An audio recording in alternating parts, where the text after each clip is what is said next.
So I've started. If is at any point in time you see that I'm not recording your side, just let me know. So we have today our study abroad masterclass, and we tend to from Cross Global Mentor. We tend to guide people on how to get scholarship and admissions, how to prepare their documents, and also on how to get a job and remote jobs or hybrid jobs, depending on what, or interview also. But today we are focusing on the study abroad masterclass on how to get admissions under these topics. Like we're going to talk about how to search for schools and scholarships, the key postgraduate skills you must possess, statement of purpose, and with examples, reference letters, and the essentials of reference letters, and also using the 3S framework to craft your study abroad documents. And we're also going to talk about writing an effective SOP with clarity, conciseness, consistency, connection, and confidence, and also how to master the SOP using the help of AI. So I have some documents that I want to share, so we can start like that. So because I will be using two screens, can you see me? Can you see what I'm sharing? Can you still see what I'm sharing? Yes, I can see you, but the screen is yet to be shared. Oh, okay. It's saying you have started, but it's still rotating. Yeah, okay, I can see it now. Okay. Oh, I can't see it again. Okay, yes, I can see it now. So you can see it now, right?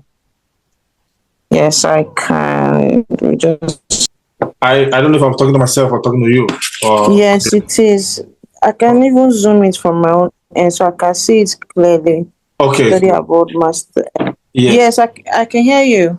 Okay. So today we're going to talk about study abroad masterclass, and the first point is on how to find perfect school and scholarships.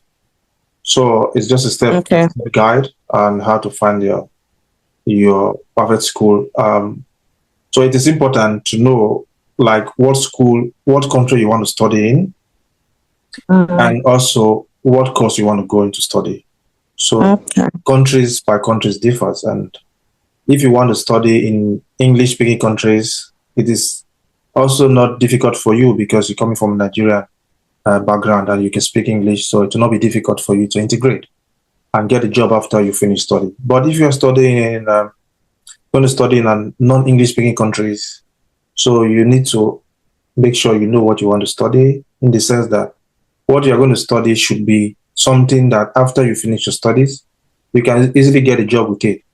So not you studying medicine in Nigeria, for example, and you want to study in Germany, and you can't speak the language properly. So it's going to be difficult after you finish your medicine, and if you can't speak good German, because you'll be dealing with people in the hospitals who are old people, or in the practice, general practice doctors or something. So it will be difficult for you to relate with them because you don't speak the language properly. So it is very key to know the country you want to study in, the purpose of you going, your decision, your plan after study, what you want to do. You want to go back home, then you can study whatever you want to study. But if you know you don't want to go back home, you want to stay a little while in that country of your study, then you need to choose a very good course that is not native oriented. What do I mean native oriented? There are courses, like I just said, medicine, law, like you want to study law, and law, your grammar, even if it's English, your grammar should be very good. So you cannot go and study law in French country when your French is not so super, so good. So you understand. So that's just the basic. So how do we find those courses? So how to find the perfect school and scholarship for you? So first, like I was just saying, before searching, you get clarity about priorities. You ask yourself, what subject you want to study, like I just outlined, what country you want to study, and then the universities also. You need to know the universities you want to study in. because some universities, the admission criteria is more stricter than the other ones. So and also the community the university is in. Is it a community in the village setting or in the city setting? There are some universities that are attached to industries. They are attached to globalizations. They are in the attached to big companies where you can easily get admission. You understand? You can easily get a job after school, or you can even get internship while studying. You can, So those are things you need to consider. It's not because you want to leave Nigeria, you want to study abroad. You just run in there and you just going to encounter different problems while you live there. So this is why that is very key to know how to search for school. You need to search smart, and you need to use. You need to also check university rankings of this country you want to study in. You want to study in Europe. You want to study in different countries. There are different countries in Europe that you can study in, where there are free educations for some countries, some are not. That's where scholarship comes in to help you out.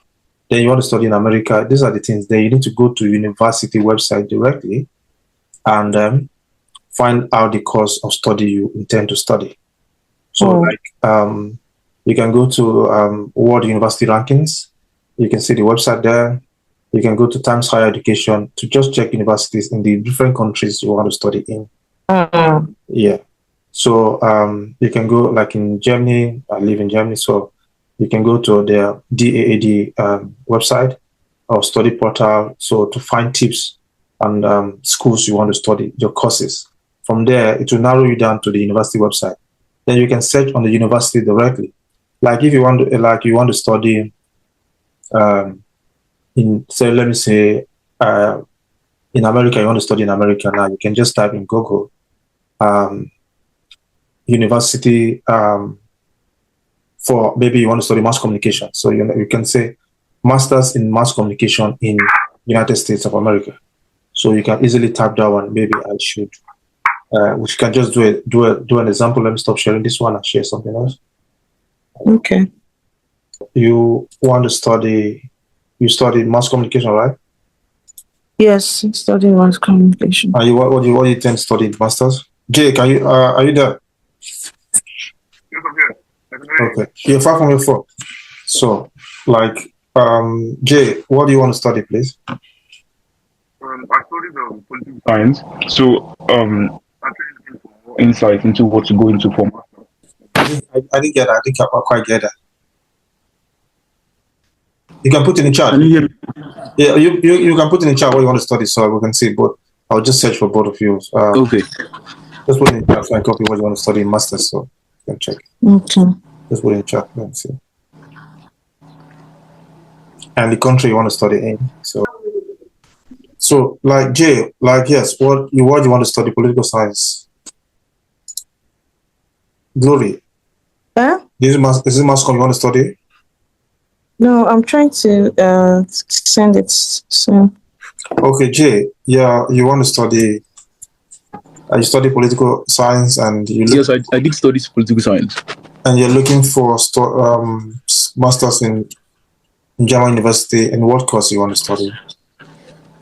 I think that's one of the reasons I joined the link. I wanted to have more insight into a proper course to study and a proper place in Germany. Okay, so we'll put it this way. The first is to know, like I said before, you need to know on your own what your flair, what drives you, what gives you happiness, what gives you joy studying. What do you study being proud of and you're happy about studying, That's the first point.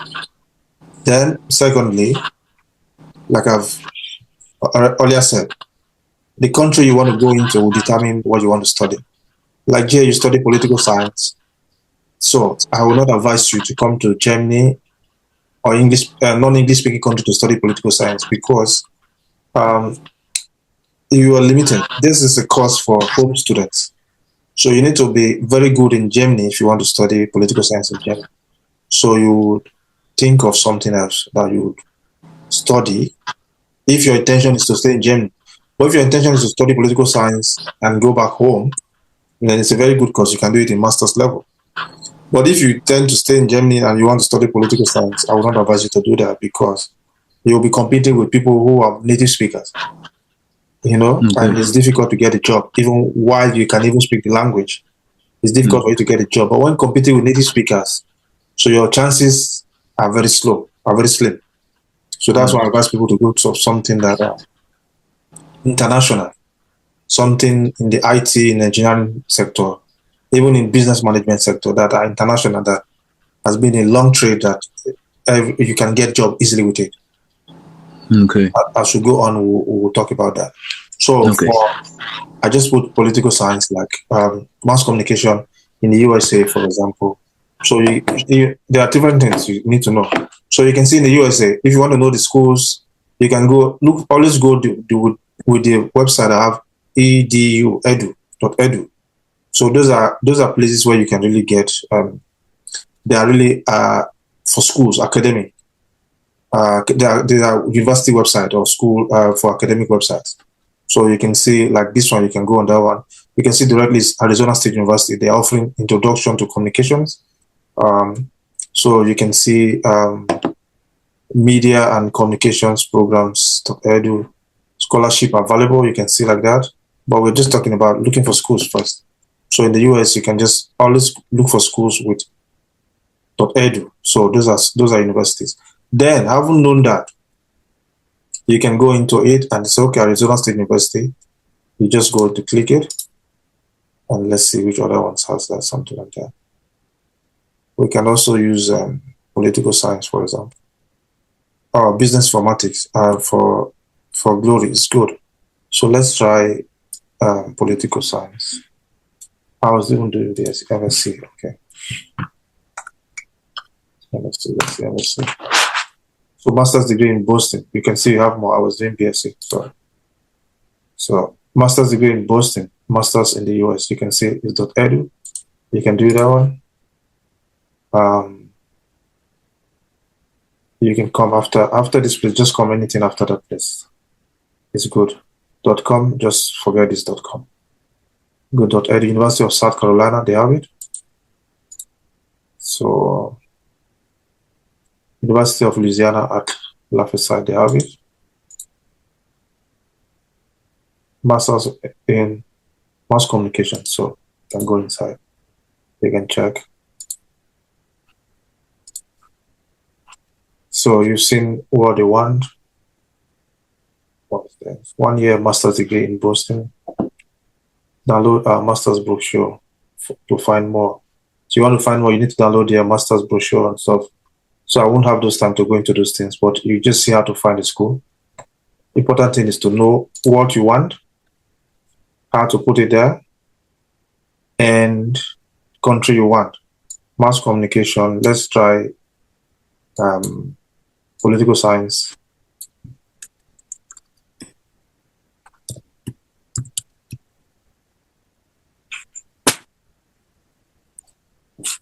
So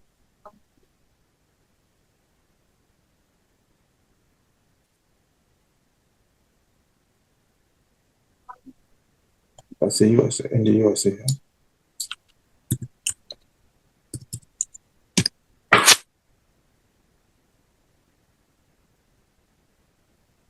So Harvard Kennedy School program, public policy programs, you can see.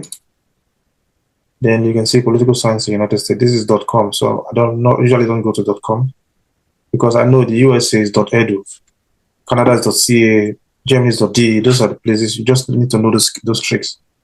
Masters of Science in Political Science.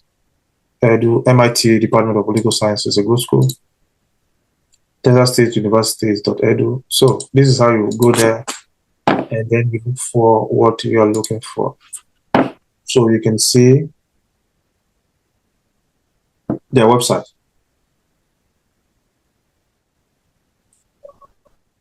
And then go masters, you can see their admission. You can see what they want, their requirement, accelerated master's plan, direct admission programs. You can go into those places.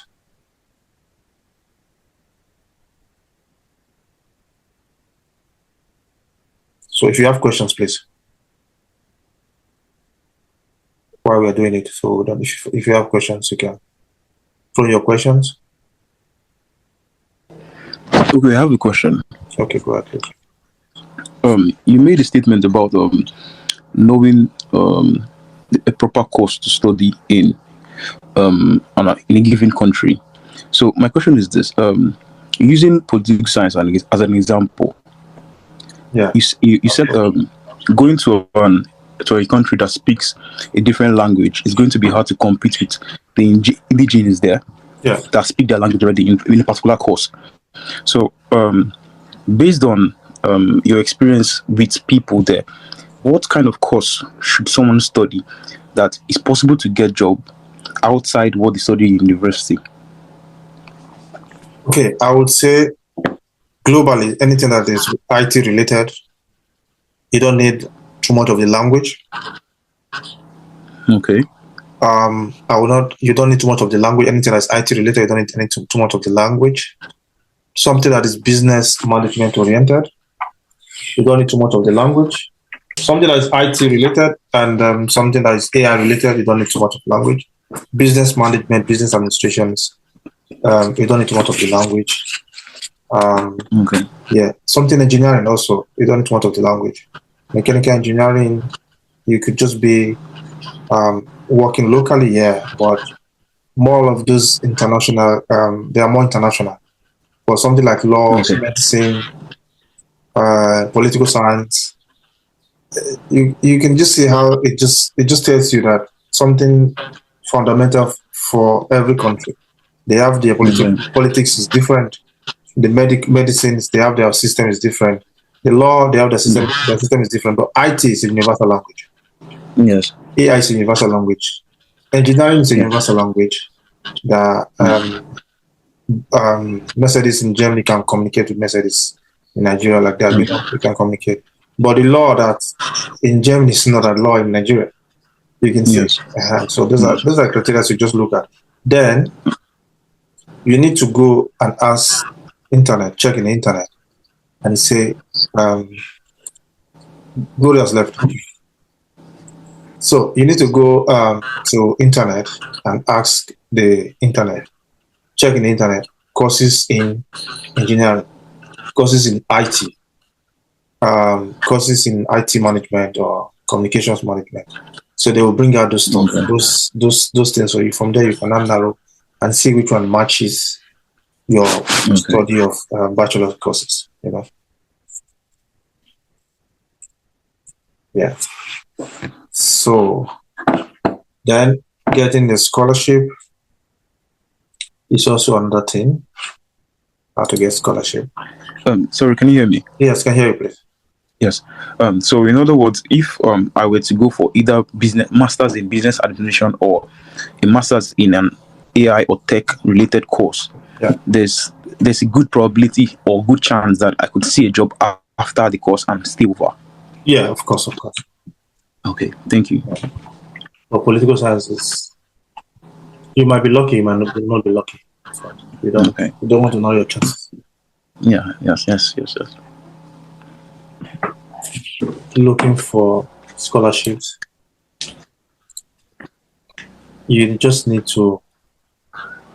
There are scholarships that you can get through what's it called? You can explore the scholarship opportunities like Chevening.org, Fulbright scholarship, Erasmus. This is Erasmus for Europeans. And Fulbright is for Chevening. They're all worldwide for Nigerians. Every Nigerian can apply for them. So you just need to Chevening, yeah. And how do you do this? You can also go to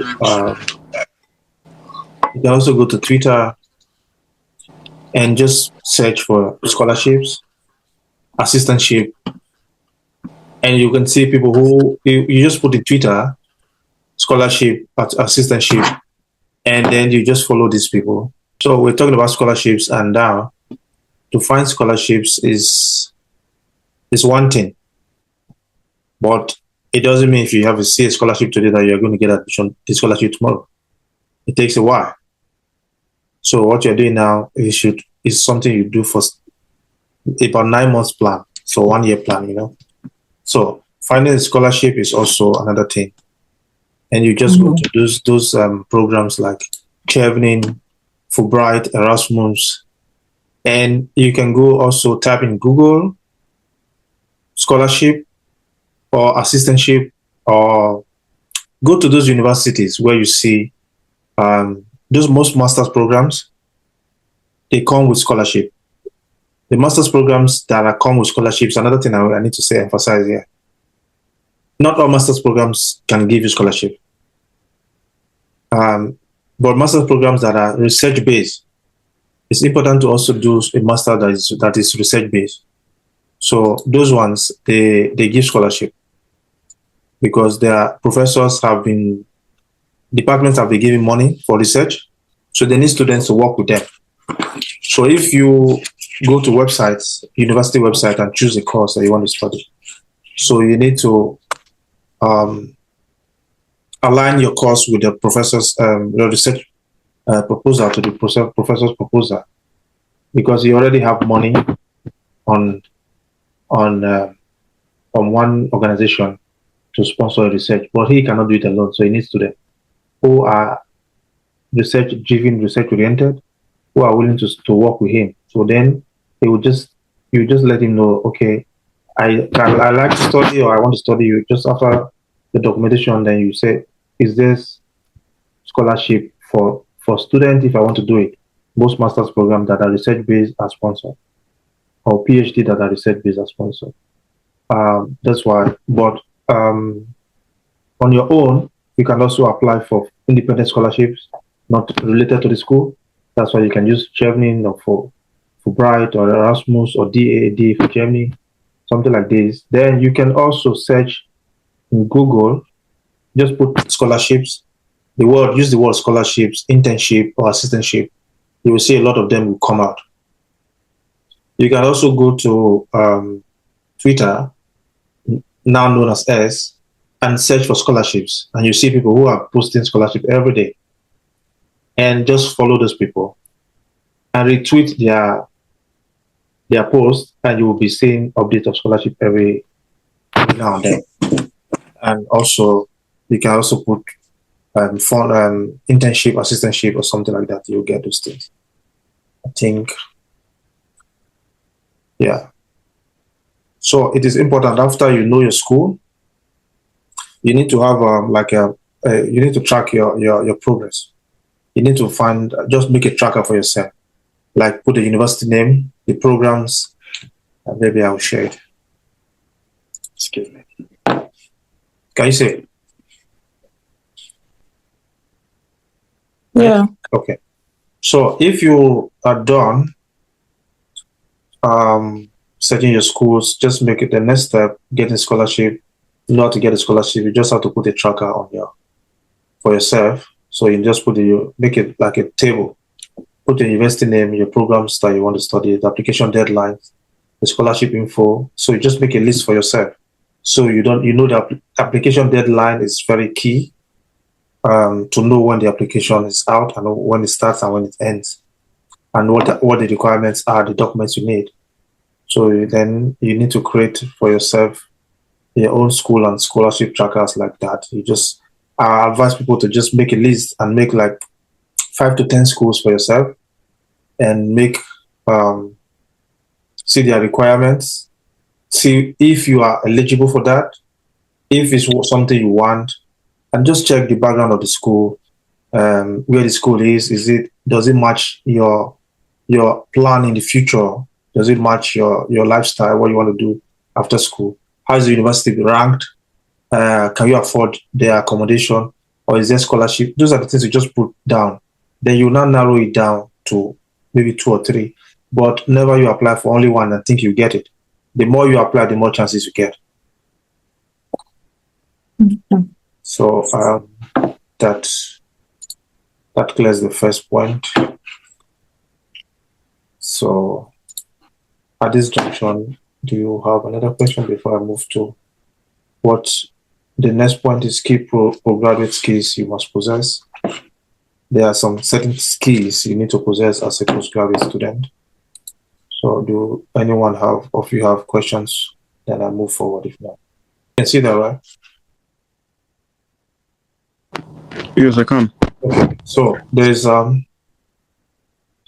targeting desired skills in university applications. If you haven't gotten your admission, your course of study, whether it's research based or not, one thing I forgot to add: if you have a good CGPA in Nigeria, you can actually, from bachelor's, study directly in PhD in America. It's very possible. I think that is only done in America. I don't know if Canada, I'm not too sure. But you can do that. You can, with a good CGPA, you can study directly from master's to PhD in America. While in your study, they will just give you, after 2 years, they will grant you a master's certificate or something like that. So,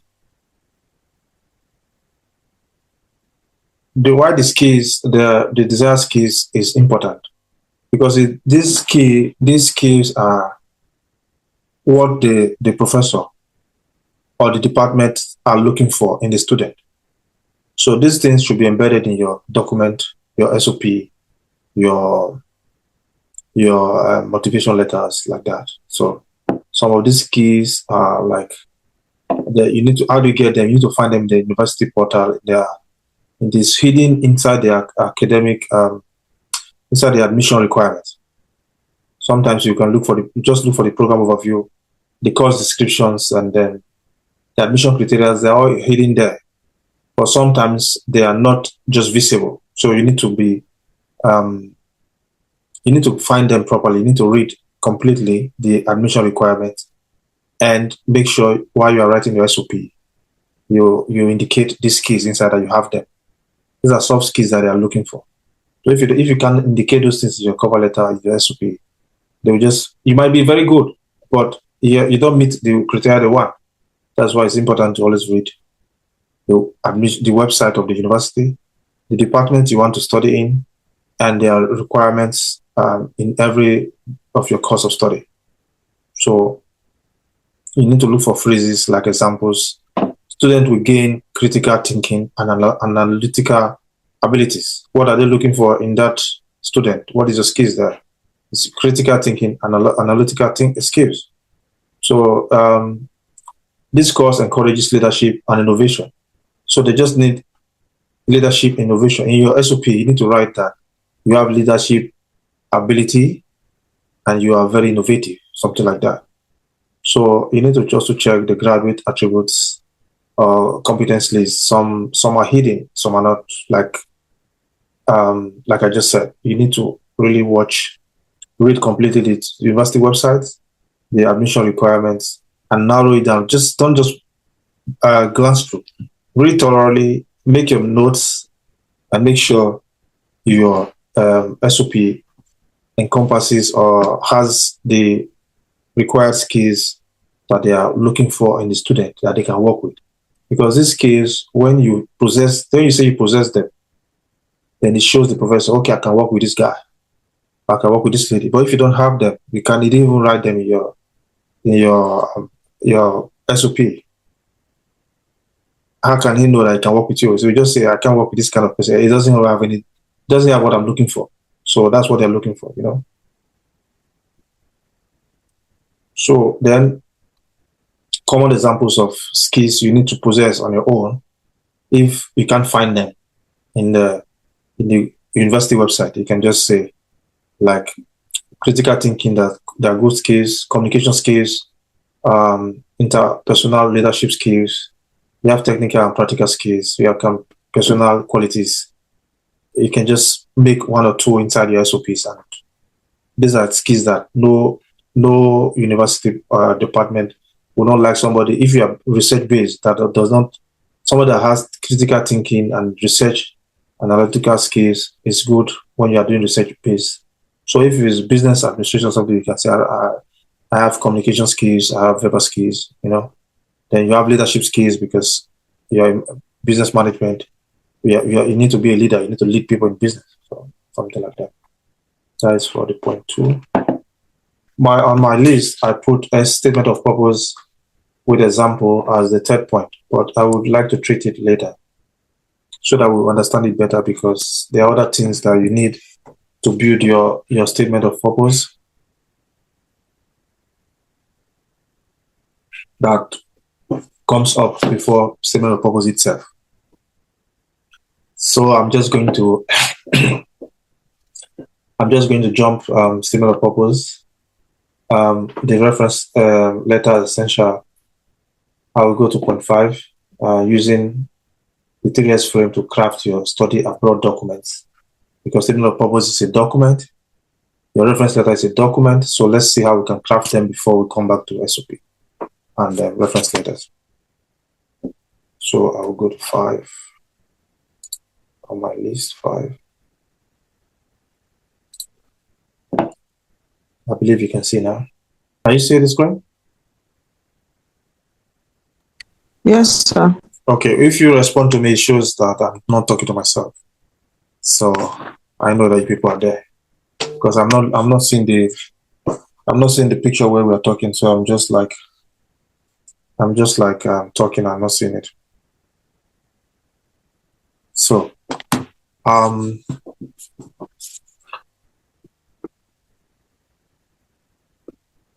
want you to write with confidence.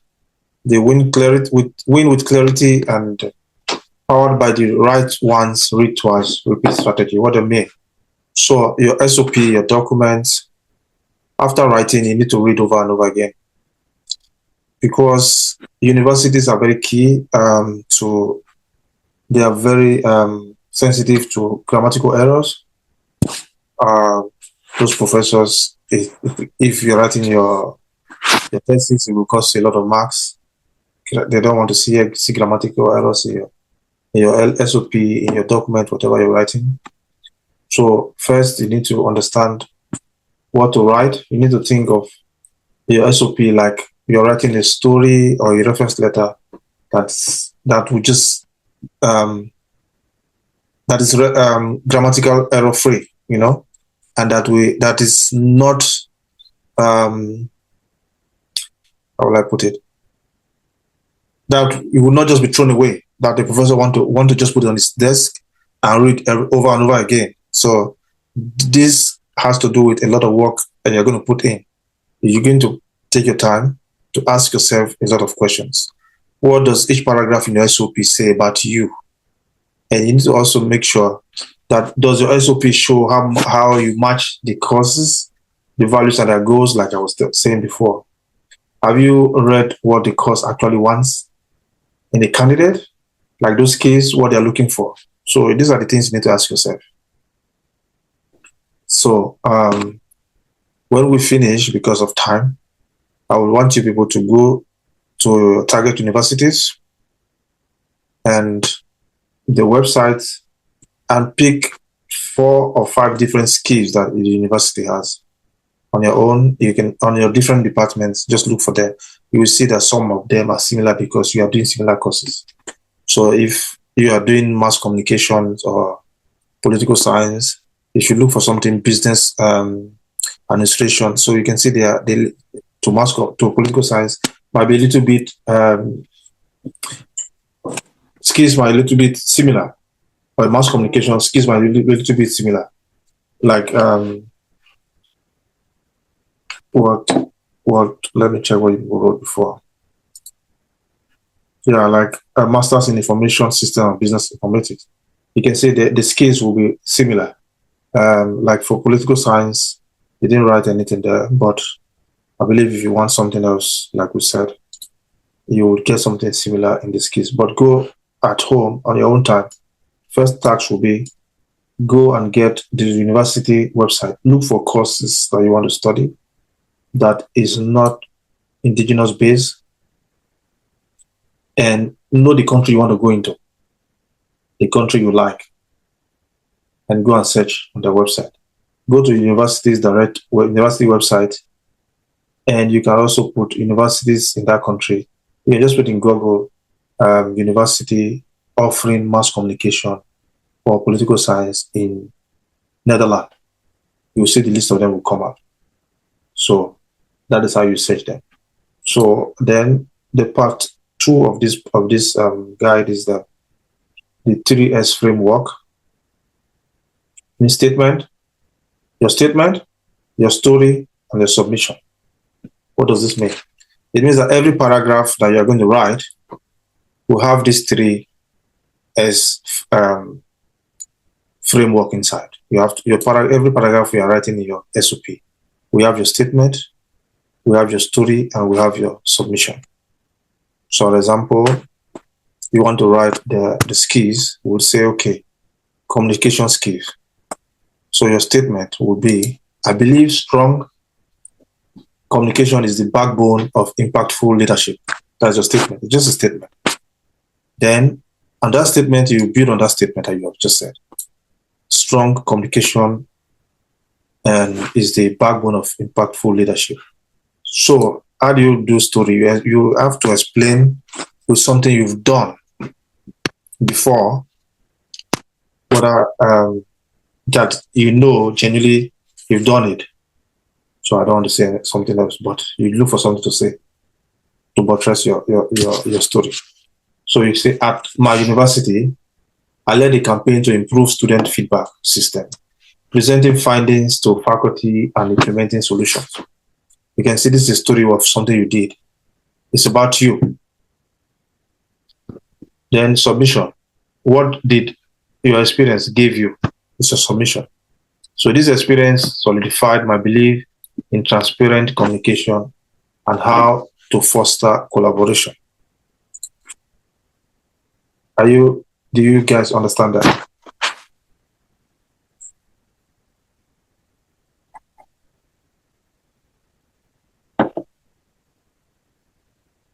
Are we still there?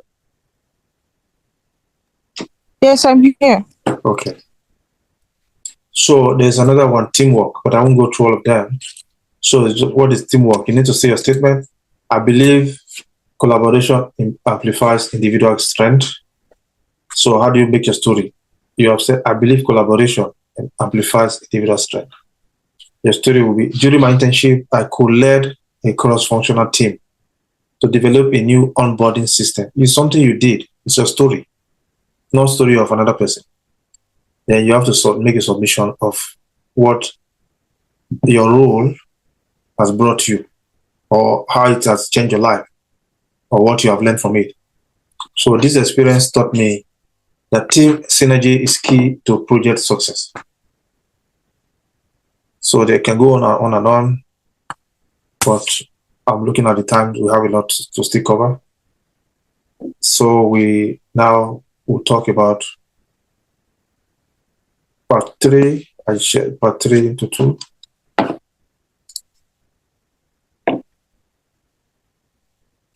Somebody was joining. Okay. So then you need to, your SOP should say a lot without being long-winded. What does that mean? You need to write your SOP with clarity and conciseness. So example, so before and after volunteering. So this is a volunteering job. So long, when I say long here is too much, you don't need it. I was given the opportunity to contribute to a local community service effort, which I found deeply rewarding. It's good, but it's too lengthy. It's vague. A lot of things you don't need to say that. So you just say, at this point, what this person is saying, say, I was given the opportunity to contribute to a local community service. Local community service is just voluntary service. So you just make it short. Volunteering locally strengthened my community spirit. That's the story. You just make it short. You don't make it too long. Because some universities will say write 500 words. If you start to write like this, writing extra things that is not necessary, you will end up writing 2,000 words. So how do you now make them smaller? So it's why it's good to write. Just write straight to the point without long sentences. You can see another one say academic achievement. I had the pleasure of being selected for a prestigious scholarship that many students applied for. He's talking about scholarship that he got. So he just said, I earned a competitive academic scholarship. Just simple. It saves you a lot of words. Like we can count 1, 2, 3, 4, 5, 6. 1, 2, 3, 4, 5, 6, 7, 8, 9, 10, 11, 12, 13, 14, 15, 16. 16 words. And you just use 6 words to summarize it. So,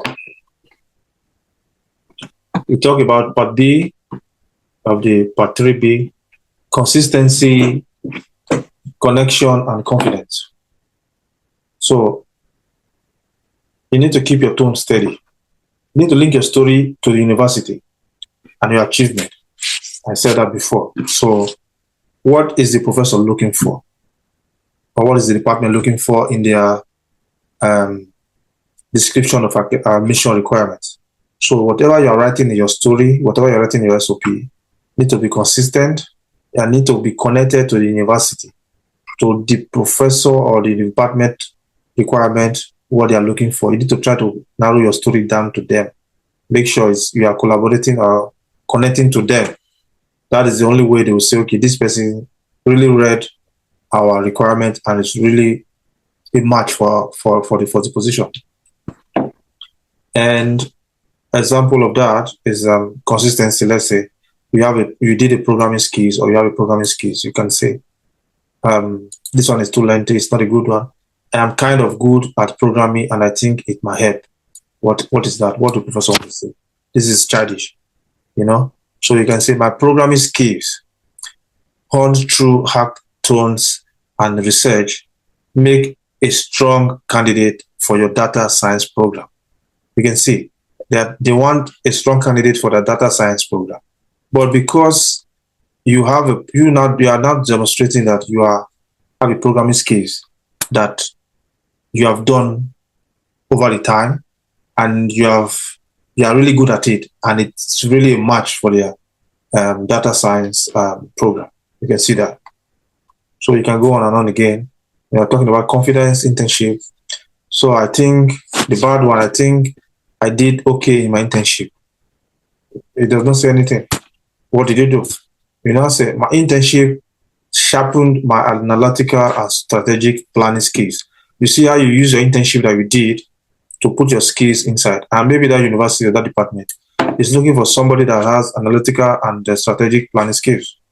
You have just connected yourself to the university, just using the right skills and the right sentences. So we are now going to, it's a lot, so I cannot go through all of that. So we can use AI, ChatGPT, to write these things. So how do we do that? Maybe somebody can share his or her screen if you want to try test it. Do anybody want to test it? Or I should go ahead. So we can use ChatGPT to help write all these SOPs and whatever, but you need to write it like a professional. You don't need to write it. ChatGPT doesn't need to write it for you completely, because the plagiarism will catch you that you are using AI. They don't want you to use AI. So you just need to learn how to use ChatGPT to write your SOP. How do you do that? So here's a step-by-step guide to do that. First, you need to open your browser and go to ChatGPT. And you need to log in with your Gmail account. And once you sign in, you can access the ChatGPT user interface. So use ChatGPT as your assistant by issuing commands in this format. So whatever you write, you need to put it in a paragraph. Put in a paragraph. So, for example, you can say, rewrite this paragraph to be more compelling. So you can just put any paragraph in between here. Whatever you want to write, you can just say, you can put the good one. You can just put this one and say ChatGPT to write it for you. So when you do what you do, you just come here and say, rewrite this paragraph to be more compelling. So you can just put it here. And ChatGPT will just write it for you. So we're going to go to test it in ChatGPT and see what ChatGPT will tell us. Let me try it. So I've copied that in. Now ask ChatGPT to check it for us. So you see, I just told ChatGPT, rewrite this paragraph to be more compelling. I put it in the paragraph. I put it in the. I copied from what we have said before. My academic journey, rooted in scientific curiosity, evolved through research, interdisciplinary study, and community engagement. ChatGPT will write it for you, and you can put it into your. Say ChatGPT has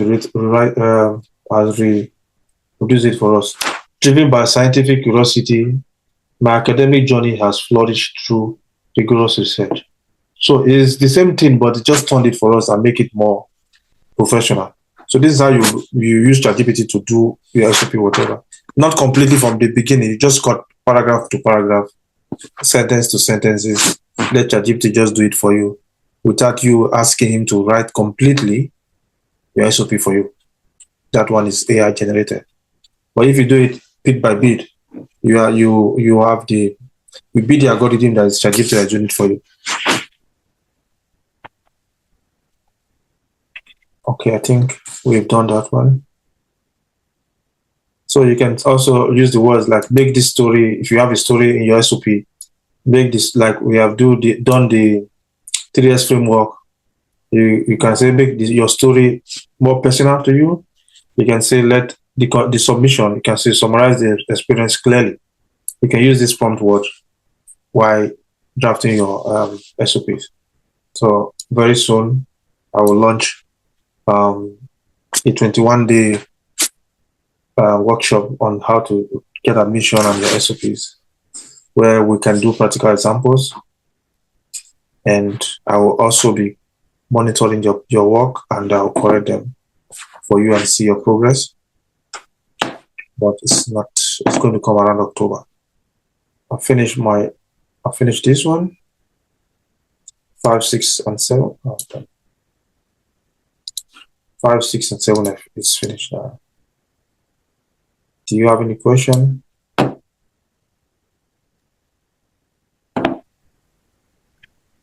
So essentially, we are going to talk about these two right now.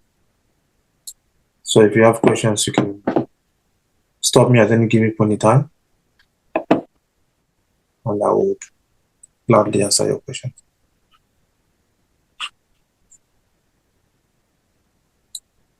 So let's talk about our statement of purpose. We have said before that our statement of purpose should have certain key takeaways. So what a good statement of purpose, how does it look, and what is expected of us to have a statement of purpose? So our statement of purpose should be purpose focused, to focus on what the school requirement is for the department and for your course of study. Our statement of purpose should not be like a resume. It's not resume, it's different. It's written differently. That's why I use the 3S and the 5S. So your statement, story, and submission for every paragraph you're writing. It has to be consistent, concise, and free of unwanted grammatical errors and unwanted sentences. So your length matters. For example, your purpose of focus, the SOP should clearly. This is an abstract from SOP I wrote for myself. I would just want to show you what is inside. So the SOP, the purpose there was a focus of purpose. The SOP I wrote showed clearly articulate. My SOP clearly articulates a serious and thoughtful academic purpose. It avoided vague and autobiographies. My SOP is not a resume. It's not about listing accomplishment. those are covered elsewhere. Instead, it shows how the program fits your goals. The length matters a lot. You stick to the recommended 2 pages. The faculty appreciate conciseness and clarity. Flawless writing. Grammatical errors should be free, and should be factual accuracy and essential. Poor writing reflects poorly on your readiness. So the program type differences. Master's SOP can be more general. Doctoral SOP must show specialization and alignment with faculty research. Not the way you write your master's SOP. You're going to write for the PhD. It's different. So not the way you write for master's, normal master's degree program. You're going to write for the master research program that you're looking for. So not every SOP should be written differently. The SOP you used to write for University A is not the same you're going to write for University B. Even if the courses is still the same, political science or mass communication, because the requirement from the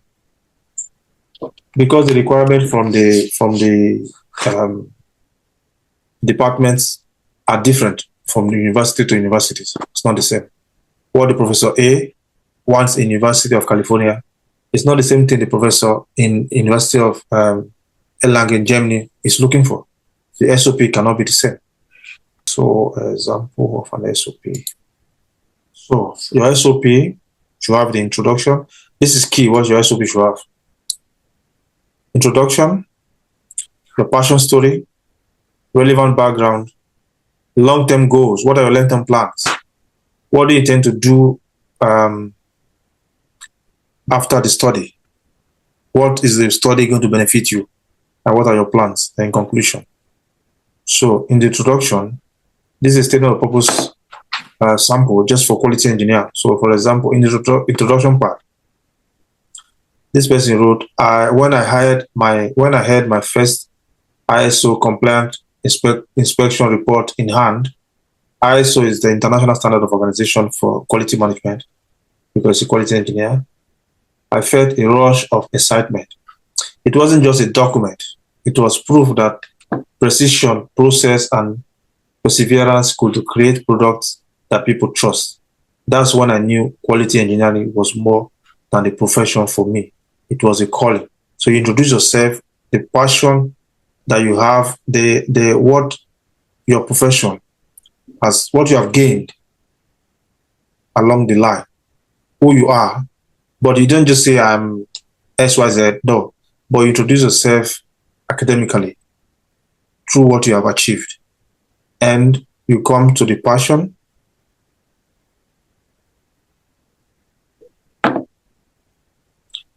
So in this introduction part, you can also use the 3S frame. Like I said, every paragraph you use it. So we can identify here that when I had my first compliant inspection report, this is a statement. I felt a rush of excitement. It wasn't just a document. It was proof that precision, process, and perseverance could create products that people trust. This one is a story. It's a proof. Then you ended it with your submission. That's when I knew quality engineering was more than a profession for me. This is your submission. You can see how the 3S framework is inside every sentence you make. Every paragraph you write, sorry. Then the passion. My journey began with a fascination for how things work and a desire to make them better. During my undergraduate, this one alone also is already a statement. Then during my undergraduate study, this is now your story you are writing. During my undergraduate studies in mechanical engineering, I was drawn to courses on quality matters and statistical process control. But it wasn't until my internship at a manufacturing plant that my interest truly took shape. You can see this one is a story, this one is a submission. So it has, every paragraph has the 3S framework. Go on and on. A minor defect in a batch of components led to massive product recall. I watched the quality team step in, not just a fix, but to prevent. That experience cemented my decision to build a career to build a career in quality engineering. So what is your relevant background? So a minor defect, irrelevant background, we are relevant background. Since graduating, I have worked as a quality control engineer at a leading automotive firm, where I have implemented lean quality systems, performed root cause analysis, and led 6 Sigma improvement projects. I have also championed initiatives to reduce waste and improve compliance, cutting defects by 27% in one line alone. These roles have strengthened my skills in risk analysis, quality audits, and process validation, while also teaching me the value of teamwork and clear communication in high-stake environments. So what is your long-term plan? Yes, SOP need to have a long-term plan. Now I seek to broaden my impact by deepening my technical and leadership skills through a master's in quality engineering. The program at SYZ University offers the ideal combination of advanced coursework, real-world application, and expert mentorship. I'm particularly excited about modules in total quality management and data-driven decision-making, as well as the opportunity to collaborate with faculty engaged in cutting-edge research.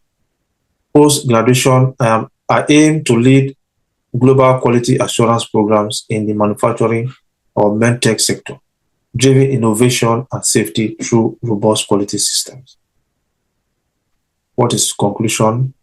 For me, quality is not just about standards. It's about trust.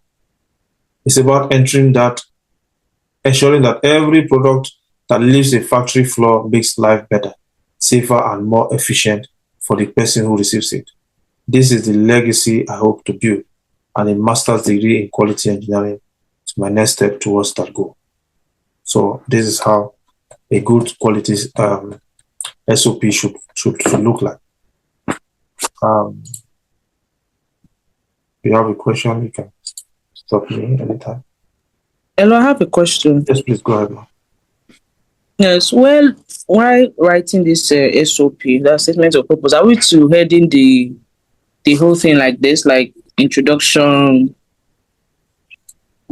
long-term plan? Now give it a heading, or No, we no, should no, just no, write no. every No. paragraph? I'll show you one. I will just. I didn't want to do that. You don't, like you mean this one? No, you don't.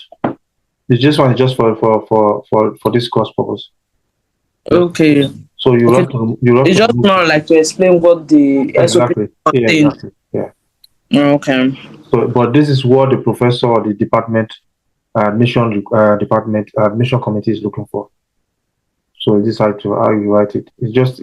It's just for the professor. What if you are doing for like all this general scholarship?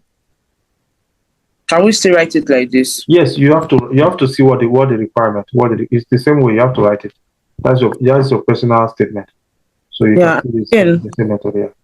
okay. Again, you said something like professor, we should know what the professors are looking for, the criteria, and put it there. How do we know what they are looking for? Are they going to state it in their stuff that these are the kind of persons that they are looking for? Yes. I think I've said it before. Let me try and go back. Let me try and look for it. I'll start. So it is embedded, it is hidden in their admission requirement. Okay. It's going to be hidden there in the admission requirement.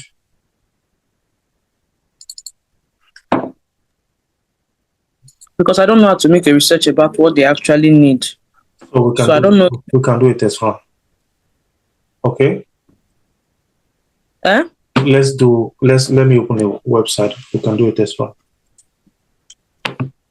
So it's easier for you, right?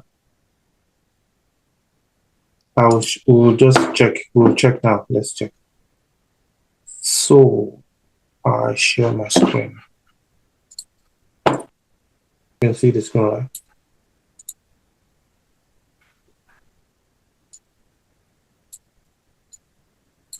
So I want to share the screen with you. I want to show you how to check it, okay? Okay. So let's go to university. You want to study, what do you say you want to study? Check it out. Mass communication. Yes. Business informatics. So let's check MSc Business Informatics in USA. MSc.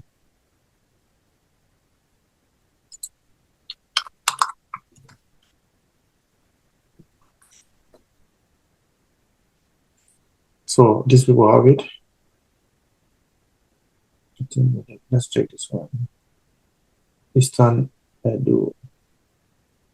I like this one.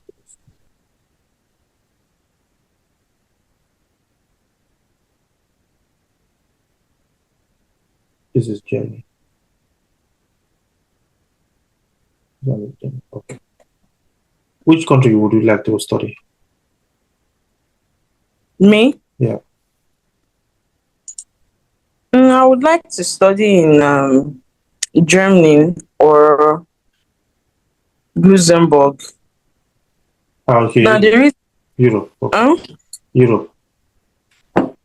Yes, Europe. So it's not that US. If I see opportunity for US, it's not. I won't go for it. It's just because of the inconsistency in the government right now by Trump. So one wouldn't have to put themselves in that kind of space that is not sure for them, because obviously you are going there to study and start living there.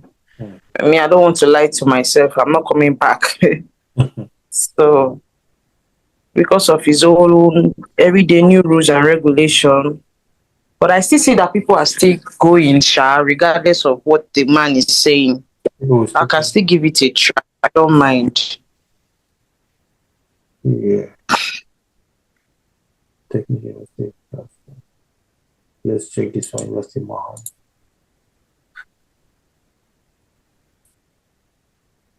So, university. I want to download this brochure.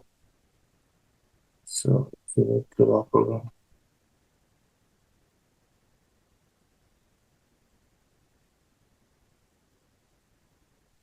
So we have master's degree, management, marketing, finance, business and thought program. University of Maham.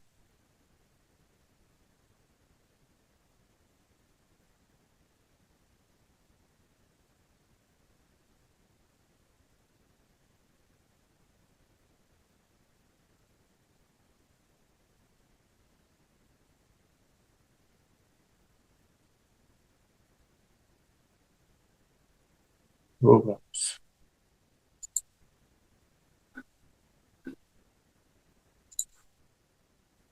Bachelor or masters. Master's program description, Masters of Science in Business Informatics. You said, which one you said? Was it business? Huh? You said business what? Business Informatics. Okay, this one. Masters. Okay. Yeah, I want to... Yes, I said information systems like business informatics. Let me say business informatics. Okay. So we've gotten... business informatics. Now we went to University of Mannheim, School of Business Informatics and Mathematics in Germany. Then we went to their master's program. Their master's program. So our master's program enhances the competencies and methodological knowledge acquired at bachelor's level and allows students to focus on a specific field of application in an area of specialization of their choice. Students can either take up their master's studies as a consecutive program right after they complete their bachelor's degree or after they have already spent some time working in the profession. So if you have a gap, study gap, you need to find something doing or need to fill in that gap that you've been doing something somewhere else. The programs are also open to graduates of other related bachelor's programs.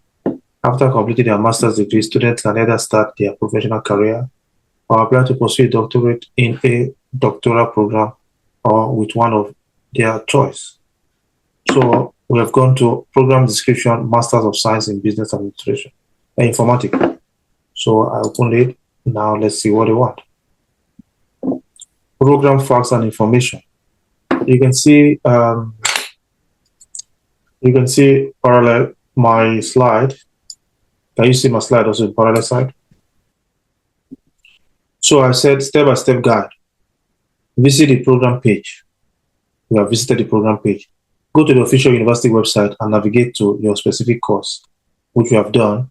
Look for sections like program overview, course description, learning outcomes, admission criteria. So you can see program overview, we can see it there. Program facts and information, we can see it in any of these places. Career opportunities requiring interest and skills. It's even written directly.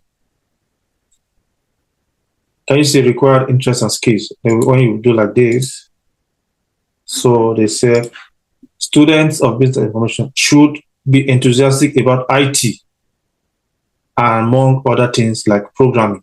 We can see that programming skills I said before. Somebody like who is in IT, who is going to do business informatics should say he or she has a programming skill. You just write it with your 3S framework. So have a keen interest in economics and business administration. So like working in team. Be capable of abstract thinking. Have a good level of English proficiency. This one automatically becomes your English speaking country if you're from Nigeria. So but these other ones, you will find a way to have at least 80% of it or 70%. You must not have everything. We are not professors yet, so you must not have everything. But if you have everything, it's good. So you would use your 3S framework to write that you have these skills. Did I answer your question, please? Yes, sir. Okay. Can I go ahead? Mr. J, do you have a question? I'm fine. Is that? No, I'm fine for now. Okay. So then we go to, I think we're in the last lab. I had to write a reference letter. It stayed the same. But the reference letter is not written by you, it's written by a professor or somebody who you have worked under, who knows you, not your pastor in the church, not your uncle, not your father, somebody who knows your academic background or your work background. Understand? Don't just pick somebody because the person knows you play football together or because you are in the same church. No, you pick somebody who you have worked. You said? On network. I can hear you. I need to ask something. Go ahead, I can hear you. I say reference. Okay, reference letter must not come from the school or. Okay, it's a plus if it comes from the school. The university will tell you. You will see it in the admission. The university will tell you what they want. So sometimes they will tell you program facts. They will tell you that 2 from the university, 1 can be from your work. You understand? 1 can be from your work. Let's see the admission requirement here now first. So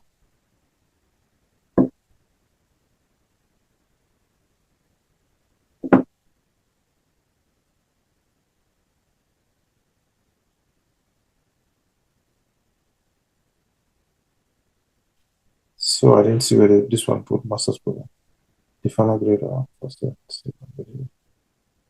For most German schools, I don't think they need too much. They need SOP, not reference letters. So most American schools need reference letters. So admission requirement. Let's see what the admission requirement says here. If you have not yet completed your bachelor's degree, you may still apply for a master's program.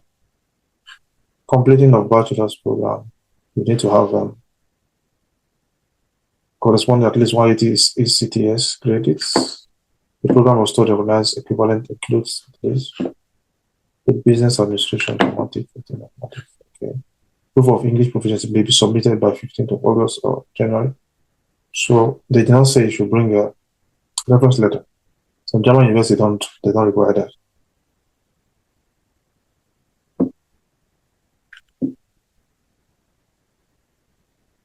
So most German universities don't require that. But still, if you are confused, this contact person is the person you write. Just write her email, and she would give you everything you need. Submission office, to give what they need. They are happy to reply you. So, reference letter. So this is a reference letter written on August 30th. I just put to this date. So at Iowa State University of Science and Technology, College of Engineering, Office of Admission, blah, blah, blah. Dear Dr. Gary, Michael, dear Mrs. Jesse Service. Recommendation letter for Kenneth Odia Daniel. Hi, Professor, whatever.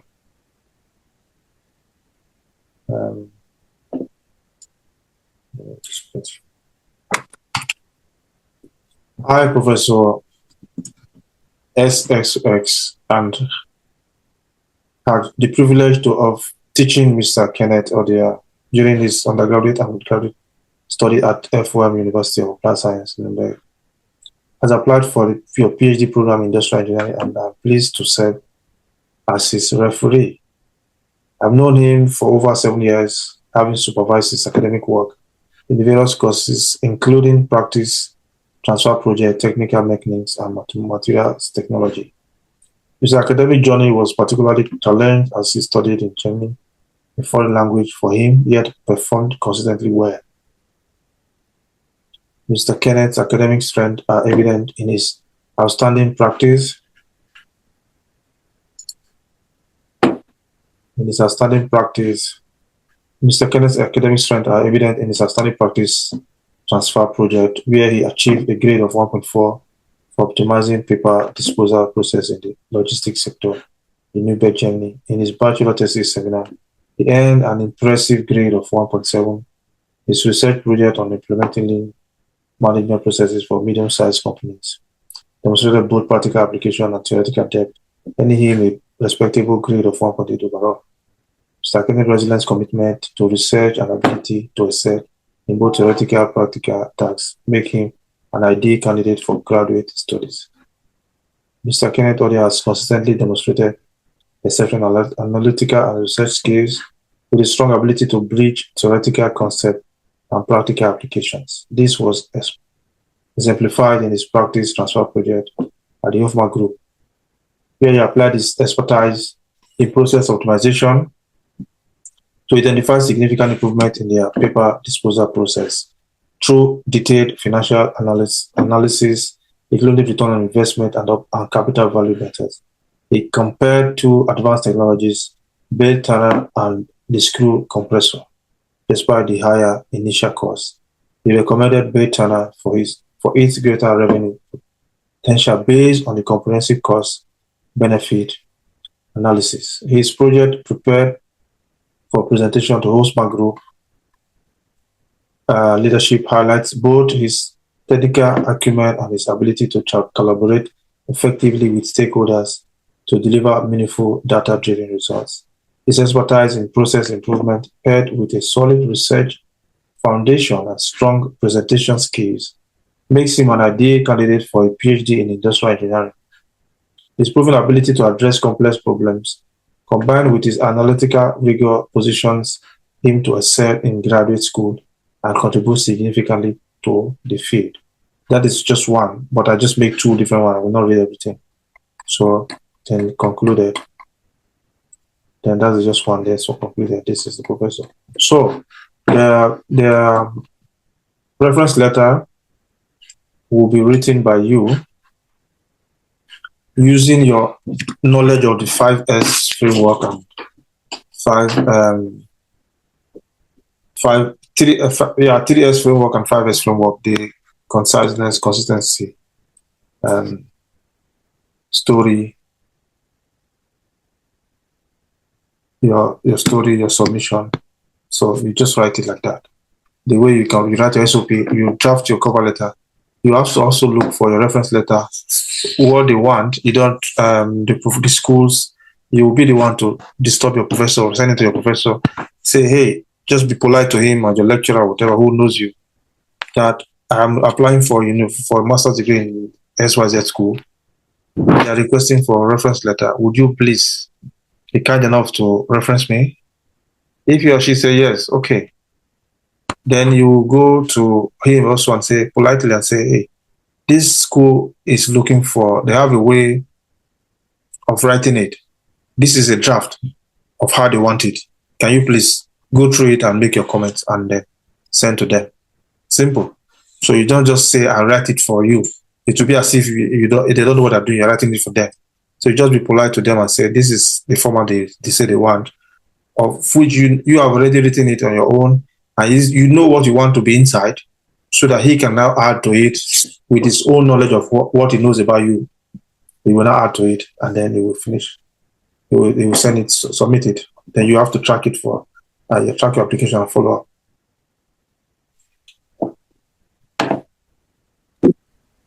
Yeah, I think we've talked about all the points I said I was going to talk about.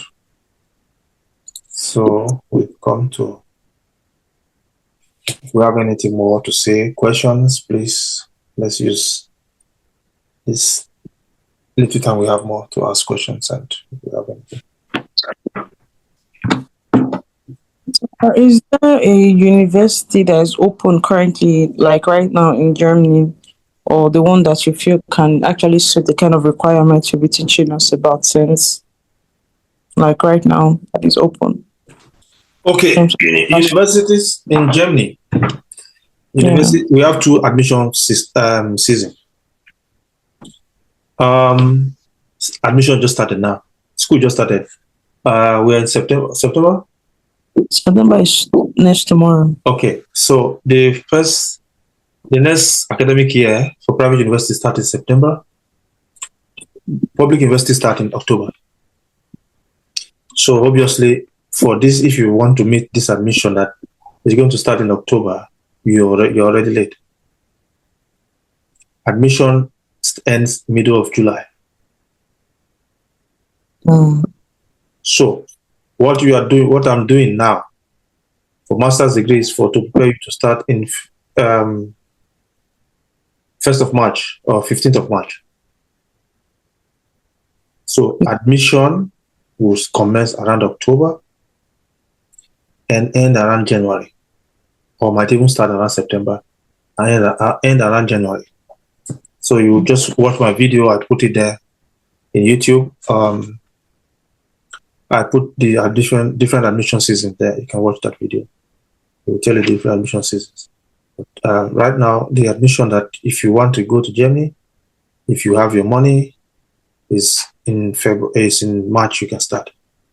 But another thing is the visa time. I don't know if you can get appointment in German embassy in Nigeria. Okay. So is there an advisable place for us to look into aside Germany? I didn't get your question correctly, please. Is there another advisable place for us to look into aside Germany? Yes. Outside Germany. Okay, now I'll narrow it down. So which continent? Europe, America, is Australia, Asia? Which one you prefer? Yeah, depending on the country, like that in Luxembourg. Luxembourg is Europe. Yes, Europe, France or Australia, anyone that you think is learned to. Okay, if you live in other places are cheap. Germany's education is free. Yeah, I heard so. Okay, so what you just need, if you can get a block account or a scholarship, if you get a scholarship, then it covers your block account. So if you have a scholarship, it covers your block account. But in general, regardless of what, Germany is the best place to live in Europe. If you're looking at Europe, Germany is the best place to live in Europe. The other place you can be compared to Germany is Netherlands or France. Netherlands is easier to get their visa because if you have a block account, it's about 7,000 plus. Or something, school fees is about 7,000 plus. It's not free school fees, but it's about 7,000 plus. But your block account, when you go to the Netherlands, they give you back immediately when you get there. But in Germany, your block account, they don't give you, they give you back as if you are using it to survive every month. So they'll be giving you every month 400 or 500, or depending on what your daily survival, your monthly survival will be. So, but in the long run, in Europe, Germany is the best place to live. Okay. So aside I think that's my last question. Aside like someone who is not financially buoyant in terms of that block account, is there another way around? Not scholarship, like is there another way where someone can just get into these countries and just study? Because that block account tends to be the very like a big problem. Yeah. I think Portugal has some programs that are going on, some admission programs. Serbia has a program they are looking for. It's for work, actually. For Serbia, they are looking for people for work, and it's about some are remote, some are physical jobs, so they support you for visa. Excuse me, they support you for visa, stuff like that. But without a block account, it's difficult. And the scholarship is also something. But if you don't have the money to do it, so you take your time. Don't rush about it. It might take you 6 months, 1 year to do it. So get a document. The first thing, get a document prepared. Look for admission. Get admission, and look for admission that are research-based. And when you get the admission that are research-based, as you are looking for admission, looking for scholarship.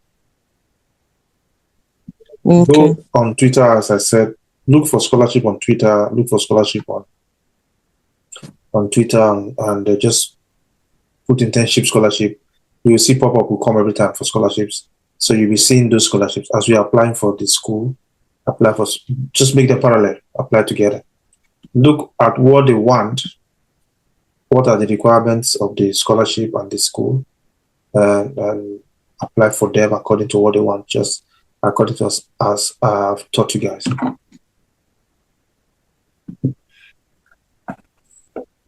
Okay.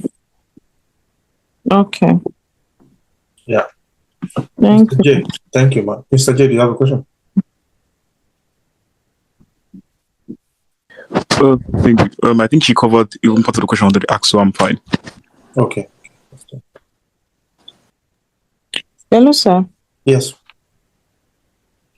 Aside the school and scholarship, the work route, do you have a knowledge about it?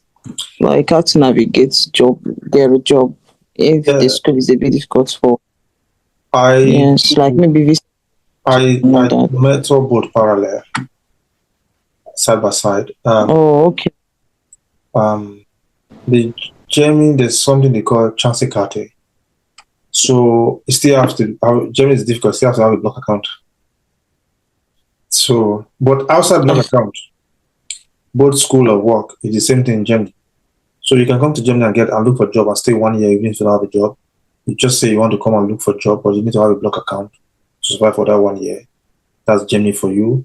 And in Germany, if you know somebody in Germany that can do letter of obligation for you to say that 11,000 plus or 12,000 that is block account, the person can say, I have it. I have the capacity to stand for you and say, I will take care of you because the person is working. You understand? Okay, she has gone. So because the person is working. Jay, you can see me, right? Yes, I can hear you. Okay. Okay. I didn't say much since you left. So say the person can say, okay, I can sponsor this person. I will sign. You go to the home office. The person that you know very well, trusted person. Go to the home office, and the person will say, okay, I can sign for. I can guarantee this person. I'm taking obligatory services for this person. That when he comes, I'll take care of his or her whereabouts, his well-being and everything. So the basic and side, then you can get, it's the same thing, both work and school. Then for work, like I said, Serbian is looking for people right now. Serbian is in EU, but they're not in Schengen. They're looking for people. I don't think they're in Schengen. I'll check. Let me not lie. So they are looking for people right now for job, both remote and physical job, for project management, different kind of job. So like getting a job, you need to also have your CV need to also be solid. Your work experience and stuff like that.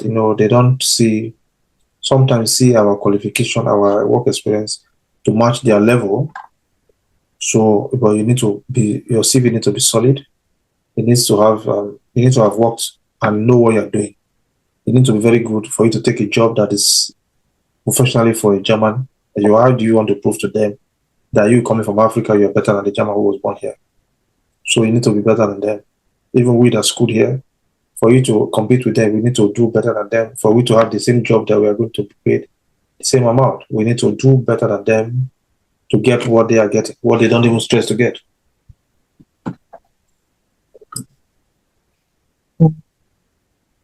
Okay, sir. That's all. No problem. To Your question but to mentor somebody one-on-one, is there how one can do it? Go to like when let's use the word mentor now, or guide somebody, like go to my page. Go to my page, book a session. I subsidize now. There's my session one-on-one, 1 hour is €100. But I make it 50 because I do subsidize. So we can talk. Okay. No problem. All your questions will be answered and everything. But honestly, admission stuff is going to be totally done by you. I will guide you, like you said. I will mentor you. I will show you what to do. But you will be the one to find them yourself. Why do I say so? A lot of people are lazy in the back home. If you want to study in Europe, and then you want somebody to fill admission form for you. You want somebody to do SOP for you. You want somebody to do this for you, do that for you. So if you go to classes, who will do it for you? They don't feed people here in Europe. You need to study yourself. So there's nobody who's studying in Germany that does not know what he or she is doing. Because you did things yourself. You're not being spoon-fed like Africa. So we do things ourselves. If your brain is not there, it's not there. But it's doable for everybody. Okay, sir. Okay. That's all for now. Okay, thank you very much. I appreciate you people for coming to my first Study Abroad Masterclass. Thank you very much.